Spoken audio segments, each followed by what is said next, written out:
मेरा नाम प्रकाश है। मैं गांव में रहता था। भगवान ने मुझे सब कुछ दिया था, लेकिन शायद इतना बड़ा दिल नहीं दिया था जिससे मैं अपने गांव वालों की मदद कर सकता। मैं सोनपुर जैसे एक छोटे गांव में वहाँ का सरपंच था। मैं आज जो कहानी आप लोगों को सुनाने जा रहा हूँ, ये बिल्कुल हकीकत पर बनी हुई है और मेरी ये कहानी लगभग 20 साल पुरानी कहानी है। आज तो मैं बूढ़ा हो चुका हूँ और अपने किए पर बहुत पछताता हूँ। शायद इंसान जो इस दुनिया में बोता है वही काटता भी है। मेरी जिंदगी भी कुछ ऐसी ही थी। मैंने भी कुछ ऐसा ही किया था। गांव के सरपंच के पास लोग अपने ऐसे मामलात हल करवाने के लिए आते हैं जिनको सिर्फ उनका गांव का सरपंच अपने फैसले से सुधार सकता है। मगर मैं तो अपने गांव के लोगों को अपना दुश्मन समझता था। उन लोगों के साथ इतना बुरा व्यवहार करता था कि मैंने कभी उन गरीब लोगों की तकलीफ को नहीं समझा। उन गरीबों को बस अपने पैरों तले रोता चला गया। कुछ सालों पहले की बात है, जब एक मेरे ही गाँव का एक बूढ़ा आदमी हाथ जोड़कर मेरे सामने खड़ा हुआ था। वो कह रहा था, सरपंच जी, आप हमारे सब कुछ हो। हम इस गांव के गरीब और सीधे साधे लोग आपके अलावा कहाँ जाएंगे? हमें तो आपसे ही उम्मीदें हैं। भगवान के लिए मेरी बेटी की जान बचा लो। मेरी बेटी की तबीयत बहुत ज्यादा खराब है। प्लीज मेरी मदद करो। मैं आपसे कुछ उधार तो नहीं मांग रहा, मैं आपसे अपनी ही मेहनत की कमाई मांग रहा हूँ, जो आपने न जाने कब से मुझे नहीं दी है। अगर मैंने अपनी बेटी की दवाई न ला कर दी तो वो जान से हाथ धो बैठेगी। वो मेरी इकलौती बेटी है और मैं अपनी बेटी को इस तरह से मरते हुए नहीं देख सकता। अगर वो भी इस दुनिया से चली गई तो हम दोनों पति पत्नी बे औलाद हो जाएंगे। मुझ पर तो जैसे उस बूढ़े किसान की किसी भी बात का असर नहीं हो रहा था।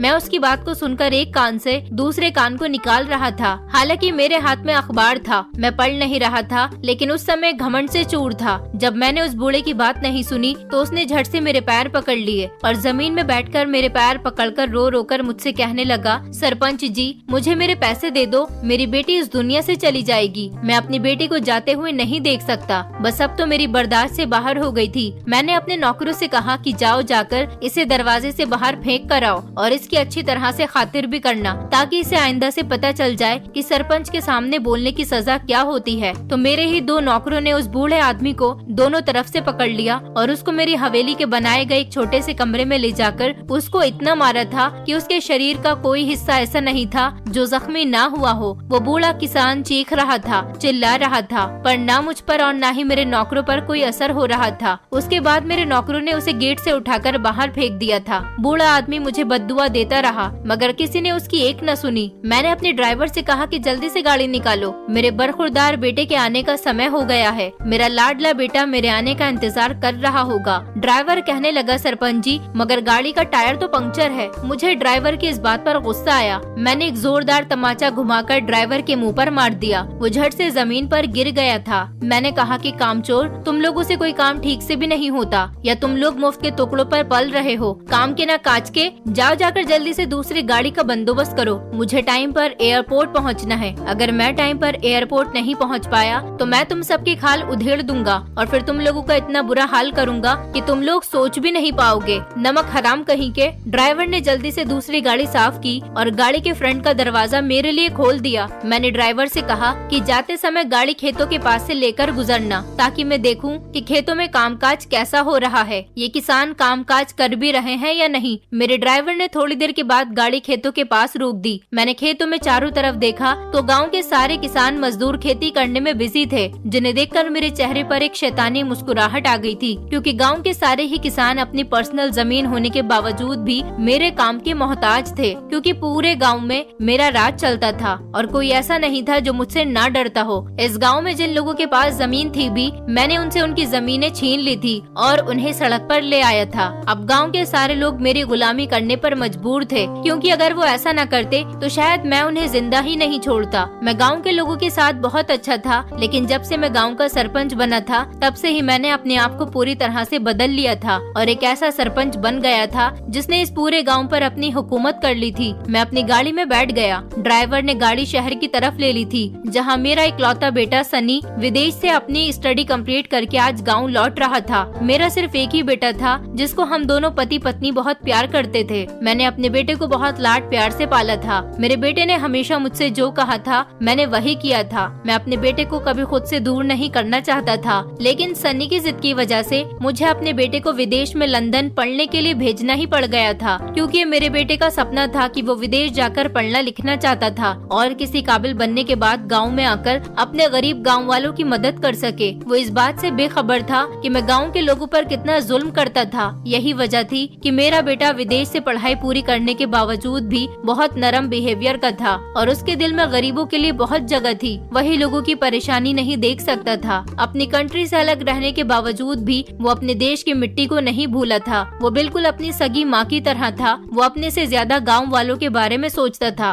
मेरी पहली पत्नी मर चुकी थी, इसीलिए मैंने दूसरी शादी कर ली थी। मेरी दूसरी पत्नी ने मेरे बेटे को बिल्कुल अपनी सगी औलाद की तरह चाहा था। वो गाँव वालों को बहुत इज्जत देता था और उनकी हर ख्वाहिश को पूरी करना चाहता था। मुझे बस अपने बेटे की यही बात अच्छी नहीं लगती थी। मैं जैसे ही एयरपोर्ट पहुंचा तो मैंने सामने से अपने बेटे को आता हुआ देखा। मेरा हाल ऐसा था कि मैं जब भी अपने बेटे को देखता तो दुनिया का हर काम और टेंशन को भूल जाता था। मेरा बेटा मुझसे बहुत प्यार करता था। मैं अपने बेटे के लिए इस पूरी दुनिया से लड़ सकता था और अपने बेटे के मिलने के बाद मैं बहुत खुश हुआ था। मेरे बेटे ने मुझे आते ही गले से लगा लिया था और मेरे पैर छुए थे। मैंने उसको आशीर्वाद भी दिया था कि वो हमेशा मुस्कुराता रहे। मैं अपने बेटे को एयरपोर्ट से लेने के बाद गाँव में आ गया था। सनी के गाँव वापस आने के बाद हवेली में बहुत रौनक लगी हुई थी। मैंने अपने बेटे के आने की खुशी में पूरी हवेली को सजाया था ताकि मेरा बेटा ये सब देखकर बहुत खुश हो और उसके स्वागत में अच्छे से अच्छी तैयारी की थी। लेकिन मेरे बेटे ने घर आते ही सबसे पहले गरीबों को खाना बांटना शुरू कर दिया था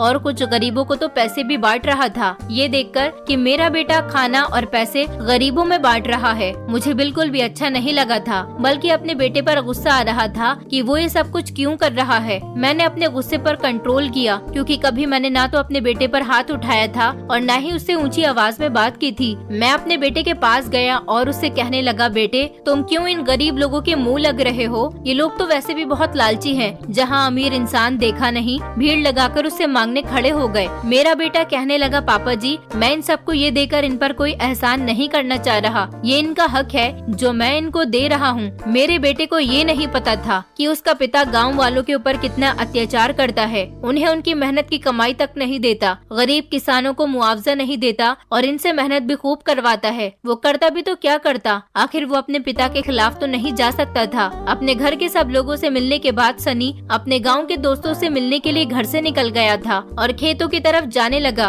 उसे ये देखकर बहुत दुख हुआ था कि उसके बचपन के दोस्त अपने माता पिता के साथ खेतों में काम कर रहे थे। सनी के दोस्त सनी से मिलकर बहुत खुश हुए थे। गाँव के सारे ही लोग उससे बहुत प्यार करते थे, क्योंकि वो गाँव के हर इंसान को बहुत इज्जत दिया करता था। गाँव में लोग कहते थे कि उनको लगता ही नहीं है कि सनी मेरा बेटा है। मैं उन लोगों पर अत्याचार करता था, जबकि मेरा बेटा उन लोगों के साथ हमेशा भलाई करता था। मेरे बेटे ने कभी ये घमंडी नहीं किया कि वो गाँव के सरपंच का बेटा है। सनी को घर से गए हुए काफी देर हो गई थी और मुझसे ये बात बर्दाश्त नहीं हो रही थी कि वो गाँव के लोगों के साथ अपना मेल जोल रखे, क्योंकि मैं खुद गाँव के लोगों को अपने आगे कुछ नहीं समझता था। मैं चाहता था कि मेरा बेटा भी मेरी तरह ही बने। मेरी पत्नी मुझे बहुत समझाती थी कि गाँव वालों पर इतना अत्याचार मत किया करो, लेकिन मैं ऐसा आदमी था जो किसी की भी सुनने वालों में से नहीं था। उल्टा मैं अपनी पत्नी को डांट दिया करता था। वो मेरी डांट से डर जाती थी। मैं उससे कहता था कि तुम अपनी एडवाइस अपने पास रखो। घर की औरतें सिर्फ रसोई घर में ही अच्छी लगती है, उन्हें ये हक नहीं कि वो मर्दों को एडवाइस दें। इसलिए बेहतर यही होगा कि तुम खामोश रहा करो। तुमसे ज्यादा बेहतर मैं जानता हूँ कि मुझे क्या करना चाहिए और क्या नहीं करना चाहिए। काफी देर के बाद जब सनी हवेली में लौटकर वापस आया तो उसे बहुत गुस्सा आ रहा था। उसे इस तरह से गुस्से में देखकर मेरा गुस्सा गायब हो गया था। मैंने सनी से पूछा, क्या हुआ बेटा,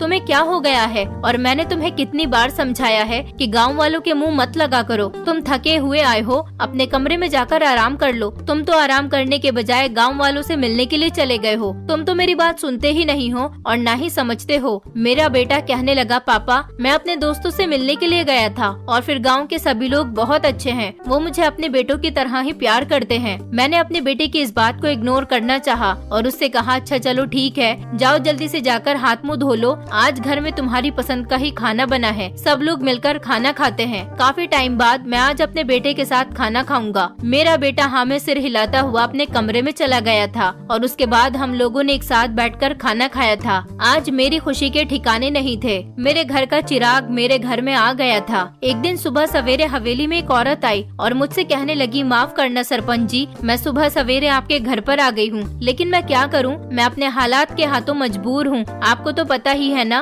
कि पिछले दिनों मैंने अपनी बेटी का रिश्ता फिक्स कर दिया था। मेरी बेटी की शादी का समय करीब आ गया है। लड़के वालों को भी शादी की बहुत जल्दी है, मगर मेरे पास तो कुछ भी नहीं है। मैं अपनी बेटी की शादी करना चाहती हूँ, लेकिन कैसे करूँ? मेरे हाथ बिल्कुल खाली हैं। मेरा पति भी इन 6 महीनों में बेटी की शादी के लिए पैसे नहीं जोड़ सका। हमारे घर के हालात इतने खराब हैं कि अभी हम शादी नहीं कर सकते। मेहरबानी करके हमारी मदद करो और जो मेहनत हमने खेतों में की है उसकी मजदूरी हमें दे दो। उस औरत की ये बात सुनते ही मैं तो आग बबूला हो गया था और कहने लगा, क्या ये काफी नहीं है कि तुम लोगों को 2 वक्त की रोटी मिल जाती है और तुम लोग इस गांव में खुलकर रह रहे हो? मैंने क्या तुम लोगों की बेटियों की शादी का ठेका लिया हुआ है? और जो मेहनत तुम मेरे खेतों में करते हो उसे मेहनत के बदले में तुम लोगों को अनाज दे देता हूँ। जाओ, दफा हो जाओ यहाँ से, और आज के बाद मेरी हवेली में कदम रखने की कोशिश भी मत करना, वरना मुझसे बुरा कोई भी नहीं होगा। जिसे देखो मुंह उठाकर इधर चला आता है। सबने सरकारी माल समझा हुआ है, जिसको चाहे उसको उठाकर पैसे दे दूं। मैंने जैसे ही पीछे पलटकर देखा तो मेरा बेटा ये सब कुछ खड़ा हुआ सुन रहा था। वो अपने पिता के हाथों मजबूर था, क्योंकि मैंने उसे सख्ती से मना कर दिया था कि वो गांव वालों के साथ कोई मेलजोल न रखे।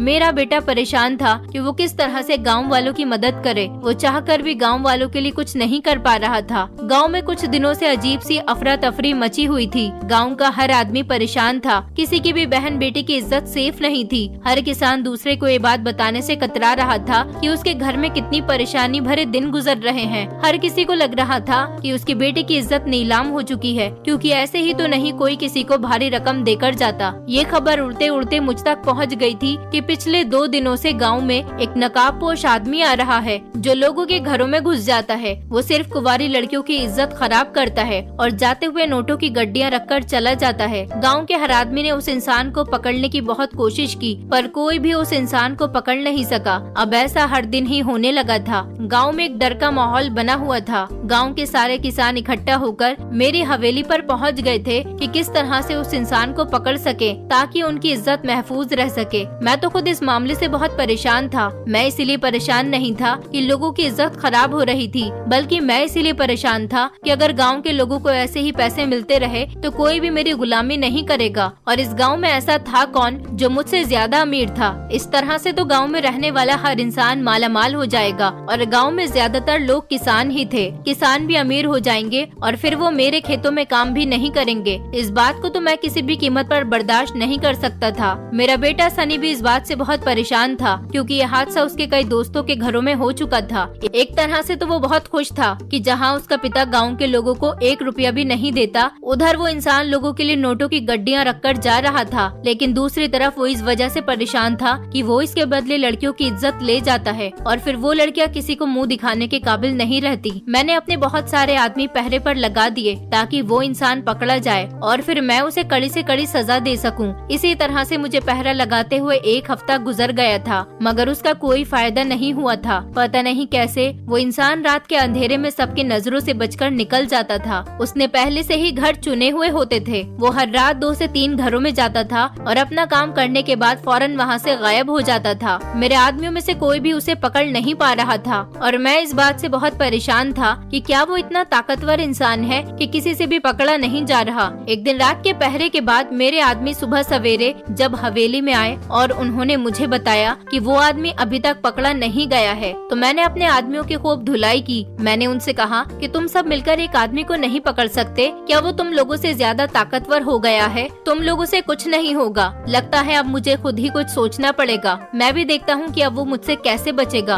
आज तक प्रकाश के हाथ से कोई भी नहीं बच पाया, तो तुम लोग जाओ और जाकर अपना काम करो। ये सब मैं खुद देख लूंगा। उस इंसान ने तो मेरी रातों की नींदें दुश्वार कर दी थी। मेरा तो हर पल बेचैनी में गुजर रहा था। मैं दिन रात यही सोचता रहता था कि मैं इस आदमी को कैसे पकड़ूं, जिसने मेरे गांव में मेरी हुकूमत में आकर ये सब कुछ बर्बाद करके रख दिया। गांव के लोगों ने एक बार इस इंसान को देखा था और पकड़ने की बहुत कोशिश भी की थी, मगर वो इंसान पकड़ा नहीं गया। गांव वालों के बताए हुए हुलिये के मुताबिक उस इंसान ने काले रंग के कपड़े पहने हुए होते थे और अपने चेहरे पर मास्क लगाया हुआ होता था।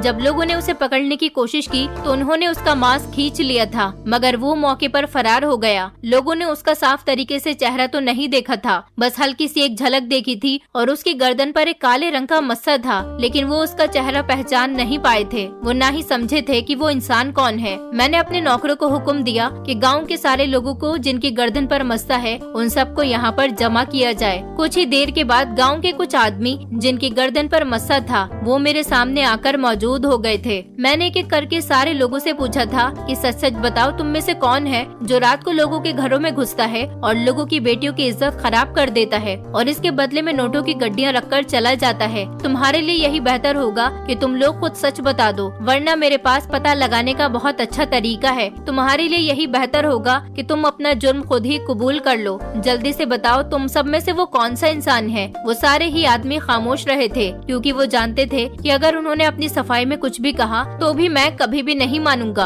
उल्टा उन्हें जबान चलाने की सजा दे दूंगा, क्योंकि इससे पहले भी कई बार इस हवेली में ऐसा हो चुका था। जो भी अपनी सफाई देने के लिए हक के लिए आवाज उठाता था तो मैं बदले में अपने आदमियों से उसके खूब पिटाई करवाता था। मैंने उन सबसे कहा कि मुझे लगता है तुम लोग ऐसे नहीं मानोगे, तुम लोगों को समझाने के लिए मुझे दूसरा तरीका इस्तेमाल करना पड़ेगा। वो सारे ही लोग डर के मारे थर-थर कांपने लगे थे, क्योंकि वो लोग मेरे किए गए अत्याचार से अच्छी तरह से वाकिफ थे। वो लोग हाथ जोड़कर मुझसे कहने लगे, सरपंच जी हमने कुछ नहीं किया, हमारे पास इतने पैसे कहाँ से आएंगे, हमारे घरों में तो खुद खाने के लाले पड़े हुए हैं, हम किसी को नोटों की गड्डियाँ क्या दे सकते हैं। मुझे उन लोगों की बात पर बिल्कुल भी विश्वास नहीं हुआ था। मैंने अपनी एक नौकर से डंडा मंगवाया और बारी बारी से उन लोगों को मारने लगा। वो लोग चीखते रहे, चिल्लाते रहे, हाथ जोड़कर मुझसे रिक्वेस्ट करते रहे, लेकिन मेरे ऊपर उन लोगों की रिक्वेस्ट का कोई भी असर नहीं हो रहा था। सनी जो अपने कमरे में बैठा हुआ अपने लैपटॉप पर कुछ काम कर रहा था, अचानक से लोगों की आवाज सुनकर बाहर आ गया था। उसने आते ही मेरे हाथ से वो डंडा पकड़ लिया और कहने लगा, पापा ये आप क्या कर रहे हो,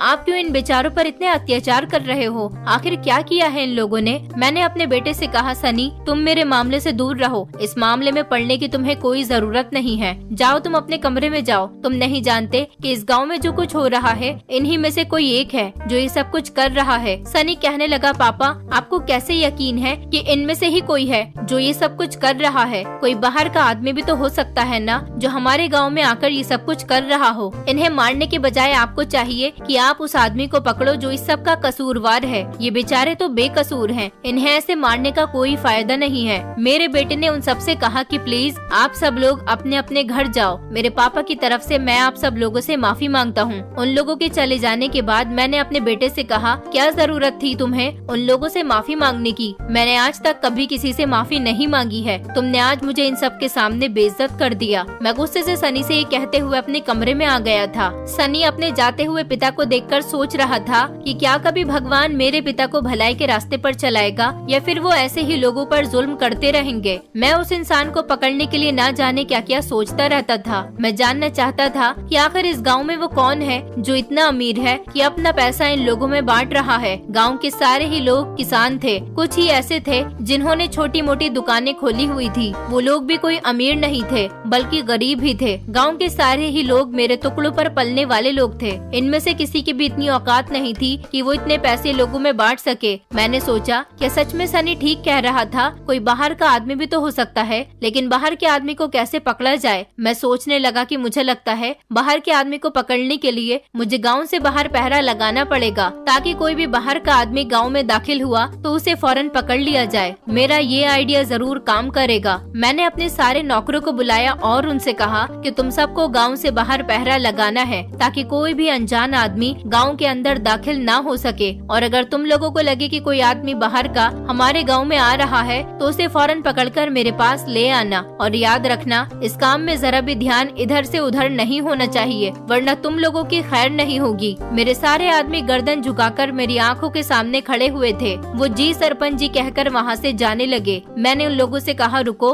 तुम लोगों को पहला रात के अंधेरे में देना है और इस बारे में गांव के किसी भी आदमी को पता ना चले कि तुम लोग पहरा दे रहे हो। अब जाओ और अपने अपने काम पर लग जाओ। आधी रात को मेरे आदमी पहरा देने के लिए गांव से बाहर गए और सूरज निकलने से पहले ही वापस आ गए थे। मुझे लगता था कि आज मेरे आदमी अपने साथ उस इंसान को लेकर लौटेंगे जिसकी मुझे तलाश है, लेकिन वो तो खाली हाथ लौटे थे। मेरे आदमियों ने कहा, सरपंच जी हमने किसी भी ऐसे आदमी को गाँव में आते हुए नहीं देखा। सारी रात हमने अच्छे से पहरा दिया है। मैं गहरी सोच में डूब गया। मैंने अपने आदमियों से कहा, तुम लोग जा सकते हो, अब मैं उस इंसान को अपने तरीके से ढूंढूंगा। इस काम के लिए मैंने एक बहुत बड़ी चाल चली। मुझे पूरा यकीन था कि मैं इस तरह से उस इंसान को जरूर पकड़ लूंगा। एक दिन मैं अपने बेटे सनी से कहने लगा, सनी बेटा, आज मुझे एक बहुत जरूरी काम से शहर जाना पड़ेगा। हो सकता है कि मुझे वहाँ पर 2-3 दिन लग जाएं। इसीलिए मैं चाहता हूँ कि तुम आज रात मेरे कमरे में मेरे बिस्तर पर सो जाना, ताकि गाँव के लोगों को पता न चल सके कि मैं गाँव से बाहर गया हुआ हूँ। इधर उधर मेरे बहुत सारे दुश्मन हैं जो हर समय मौके की तलाश में लगे रहते हैं। इसीलिए मैं चाहता हूँ कि किसी को खबर न हो और तुम मेरे बिस्तर पर सो जाओ। सनी कहने लगा, पापा आप फिक्र मत करो, मैं आपके बिस्तर पर आपकी जगह सो जाऊंगा और मम्मी का भी अच्छे से ख्याल रखूंगा। तो मैंने अपने बेटे से कहा, नहीं नहीं बेटा, तुम्हारी मम्मी को भी मैं अपने साथ लेकर जा रहा हूँ। घर में दूसरे नौकर और पहरेदार मौजूद हैं, तुम्हें परेशान होने की जरूरत नहीं है। सनी कहने लगा, पापा फिक्र मत करो, मैं अच्छे से अपना ख्याल रख सकता हूँ और इस काम के लिए मुझे किसी की जरूरत नहीं है। आप मेरी तरफ से बेफिक्र होकर जाओ और अपना काम निपटा कर आओ। यहाँ मैं सब कुछ देख लूंगा, बस आप अपना और मम्मी का ख्याल रखना। मैंने अपने बेटे से ये बात छुपाई कि मैं उस इंसान को पकड़ने के लिए चाल चल रहा हूँ और इसके लिए मैं अपने ही बेटे का इस्तेमाल कर रहा था। इसमें कोई शक नहीं था कि मैं अपने बेटे से बहुत प्यार करता था। मैं अपने बेटे को कभी भी कोई भी दुख नहीं दे सकता था, लेकिन इस सब के बावजूद ये सब कुछ करना मेरी बहुत बड़ी मजबूरी थी, क्योंकि अगर मैं ऐसा नहीं करता तो वो इंसान कभी भी मेरी पकड़ में नहीं आता जो लोगों की बेटियों की इज्जत को खराब कर रहा था और उनको भारी रकम देकर जाता था। मुझे मेरी पत्नी और एक नौकर के अलावा किसी को पता नहीं था कि मैं कहीं नहीं जा रहा, बल्कि हवेली में ही मौजूद हूँ। सबको यही पता था कि मैं जरूरी काम से 2-3 दिन के लिए शहर जा चुका हूँ। मैंने खुद को और अपनी पत्नी को हवेली के ही एक स्टोर रूम में छुपा लिया था ताकि कोई हमें देख न सके। नौकर ने मेरी और मेरी पत्नी के खाने पीने की और जरूरत की हर चीज को स्टोर रूम में ही मौजूद कर दिया था। मैं दिन के ढलने का इंतजार करने लगा था। जैसे ही शाम हुई तो फाइनली मेरे इंतजार की घड़ियां खत्म हो चुकी थी। मैं धीरे धीरे कदम उठाता हुआ स्टोर रूम से बाहर निकल आया था और अपने घर से बाहर निकलने के लिए पीछे वाले रास्ते की तरफ जा रहा था। मेरे लिए हवेली से बाहर निकलना कोई मामूली बात नहीं थी, क्योंकि मेरे ही आदमी मेरी हवेली के चारों तरफ से पहरेदारी करते थे। मैं और मेरी पत्नी छुपते छुपाते धीरे धीरे कदम उठाते हुए हवेली से बाहर आ गए थे। बाहर पूरी तरह से सन्नाटा छाया हुआ था। सारे नौकर भी बाहर ही चारपाई पर सो रहे थे और कोई मुझे नजर नहीं आ रहा था। मैंने हवेली के बाहर सनी के कमरे की तरफ देखा तो उसके कमरे की लाइट ऑन थी, जिससे आइडिया लगाया जा सकता था कि वो किसी काम में बिजी होगा। आखिर इतनी रात को उसको क्या काम आ गया? इसका मतलब है कि मेरा बेटा अभी तक मेरे कमरे में बिस्तर पर सोने के लिए नहीं गया था। मैंने अपनी पत्नी से कहा कि चलो हवेली के अंदर चलकर ही कहीं छुप जाते हैं। तभी अचानक मुझे किसी की आहट सुनाई दी तो हम दोनों बाहर ही एक कोने की तरफ को छुपकर खड़े हो गए थे। कुछ देर के बाद जब मुझे कुछ महसूस हुआ कि वहाँ पर कोई नहीं है तो हम दोनों वहाँ से निकले और हवेली के अंदर वापस आ गए थे और अपने कमरे की तरफ चल पड़े। कमरे में जाकर मेरी पत्नी मुझसे कहने लगी, पता नहीं क्या मुसीबत है कि हमें अपने ही घर में चोरों की तरह रहना पड़ रहा है। मैंने अपनी पत्नी से कहा, दिलासा रखो, उस इंसान के बारे में सोचो, वो कितना रहमदिल इंसान है जो लोगों की इज्जत खराब करने के बाद उन्हें मालामाल कर जाता है। आखिर मेरे अलावा इस गाँव में किसके पास इतना पैसा है जो इन किसानों पर लुटा रहा है? तभी अचानक मुझे बाहर से किसी के बोलने की आवाज आ रही थी। हम दोनों खिड़की के पर्दों के पीछे छुप गए थे। कुछ देर के बाद सनी कमरे में दाखिल हुआ था। उसके हाथ में कुछ सामान था, ठीक से दिखाई नहीं दे रहा था, मगर इतना लग रहा था कि उसके पास कपड़े हैं। उसने वो सामान साइड टेबल पर रख दिया था और सोने के लिए मेरे बिस्तर पर लेट गया था। मेरी पत्नी ने थोड़ा सा पर्दा हटाकर देखा तो मेरा बेटा सुकून की नींद सो रहा था। मेरी पत्नी कहने लगी, आखिर साइड टेबल पर ये कैसा सामान रखा हुआ है? मैंने अपनी पत्नी से गुस्से में कहा, खामोश हो जाओ, ऐसा न हो कि हमारी मौजूदगी का किसी को पता चल जाए और मेरे सारे किए कराए पर पानी फिर जाए। लगभग आधी रात गुजर चुकी थी मगर वो इंसान नहीं आया था। गांव में कहीं से भी शोर शराबे की आवाज नहीं आई थी। इसका मतलब वो गांव में आया ही नहीं था। आज मैंने सारे गांव में इस बात के बारे में बता दिया था कि हमारे घर की एक जवान नौकरानी हमारे घर का ख्याल रखेगी और वो जब तक हम दोनों पति पत्नी घर नहीं आ जाते तब तक हमारे घर पर ही रहेगी। उस इंसान को ये बात पता क्यों नहीं चली कि हमारे घर की नौकरानी घर पर अकेली है? उसे मेरी नौकरानी की इज्जत पर हाथ डालने के लिए आना चाहिए था और इस तरह मैं उसे मौके पर पकड़ लेता। इसी वजह से हम दोनों पति पत्नी अपने ही कमरे में छुप गए थे, क्योंकि हमारे पूरे घर में कैमरे लगे हुए थे, सिर्फ मेरे और मेरे बेटे के कमरे के अलावा। मुझे पूरा यकीन था कि वो आज की रात मेरी हवेली पर नौकरानी की इज्जत पर हाथ डालने के लिए जरूर आएगा। ऐसा भी हो सकता है कि वो गांव के किसी और घर पर आ जाए, लेकिन ऐसा कुछ पता नहीं चल सका था। आधी रात गुजर चुकी थी, हम दोनों पर्दे के पीछे ही छुपे हुए थे। अचानक मैंने पर्दा हटाकर देखा तो मेरे पैरों तले से जमीन निकल गई थी, क्योंकि जो मैंने देखा था उसे देखकर मुझे अपनी आंखों पर विश्वास नहीं हो रहा था। मेरा बेटा अपने कपड़े उतार रहा था और काले रंग के कपड़े पहन रहा था और उसके हाथ में एक मास्क भी था।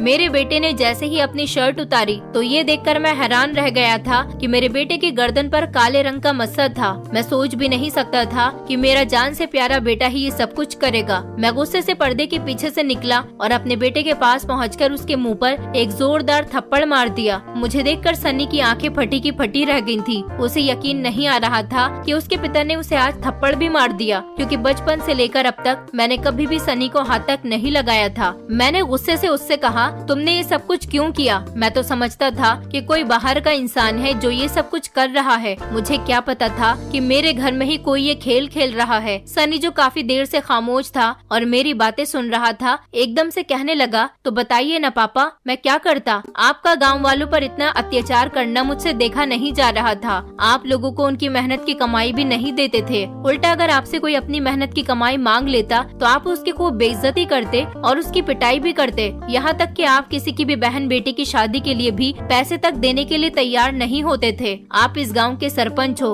लोगों को आपसे कितनी उम्मीदें हैं, लेकिन आप सरपंच होने के बाद भी किसी की परेशानी को नहीं समझते। मुझसे ये सब कुछ देखा नहीं जा रहा था, इसलिए मैंने सोचा क्यों ना मैं ये तरीका अपनाकर लोगों की मदद करूं। मैंने कुछ गलत नहीं किया, बल्कि मैंने सच्चाई और ईमानदारी के साथ उनको उनका हक दिया है, जो कि आप उनसे छीन चुके थे, और हकदारों को उनका हक देना कोई गलत बात नहीं है। मैंने आपको ये बात इसलिए नहीं बताई थी कि अगर आपको पता चल जाता तो आप गाँव के लोगों के साथ और ज्यादा गलत बिहेव करना शुरू कर देते। आपकी अदालत में किसी को भी माफी नहीं मिलती है। मैं खुद को दुनिया का सबसे बदनसीब लड़का समझता हूँ। मैंने इस घर में जन्म लिया जहाँ इंसान की कोई कदर और कीमत नहीं है। मैं अपने बेटे की बातों पर खामोश था और उसकी बातें खामोशी से सुन रहा था। शायद आज अपने बेटे की सारी बातें सुनकर मुझे शर्मिंदगी महसूस हो रही थी। मेरे बेटे ने कहा, पापा, आपको आपके सारे पैसे जल्दी ही वापस लौटा दूंगा, लेकिन मैं आपके साथ आपके घर में नहीं रह सकता, क्योंकि मैं ऐसे इंसान के साथ बिल्कुल भी नहीं रह सकता जिसे लोगों की अहमियत ही न हो, जो अपने आगे किसी को कुछ ना समझता हो। मैंने आपके काफी सारे पैसे लोगों में बांट दिए हैं और मैंने किसी की भी बेटी की इज्जत के साथ कोई खिलवाड़ नहीं किया है। मैं जिस लड़की के पास जाता था उसे पैसे देता था। उस लड़की को सारी बातें बता दी थी कि मैं तुम्हारी इज्जत को खराब करने नहीं आया, लेकिन तुम्हें सारे गाँव में यही बताना है कि उस नकाब पोषने लड़कियों की इज्जत खराब की है, उसके बाद ही उन्हें पैसे दिए हैं। आपको आपके सारे पैसे जल्दी ही मिल जाएंगे। अपने बेटे की बात सुनकर मेरी आंखों में आंसू आ गए थे। मैंने कहा, नहीं बेटा, मुझे पैसों की जरूरत नहीं है, बल्कि तुम मुझे माफ कर दो। मैं भटक गया था। दुनिया की दौलत ने मुझे अंधा कर दिया था। लालच ने मुझे अच्छे बुरे की तमीज भुला दी थी। मैं तुमसे वादा करता हूँ कि आज के बाद मैं किसी का भी हक नहीं खाऊंगा और गाँव के सारे लोगों के साथ अच्छा बनकर रहूंगा और किसानों को उनका हक दूंगा। मैं सच्चे दिल से तुमसे माफी मांगता हूँ। मैंने गाँव के सारे लोगों से उनकी छीनी हुई उनकी जमीनें उन्हें वापस कर दी थी और उनको अब तक का उनका मुआवजा भी दे दिया था और उनसे अपने बुरे बिहेवियर की माफी भी मांगी थी। गांव वालों ने भी मुझे सच्चे दिल से माफ कर दिया था। जहां लोग मेरे डर की वजह से मेरी इज्जत किया करते थे, रहम दिल होने की वजह से उनके दिलों में मेरी इज्जत और भी बढ़ गई थी। मैं तो भलाई के रास्ते पर चल निकला था।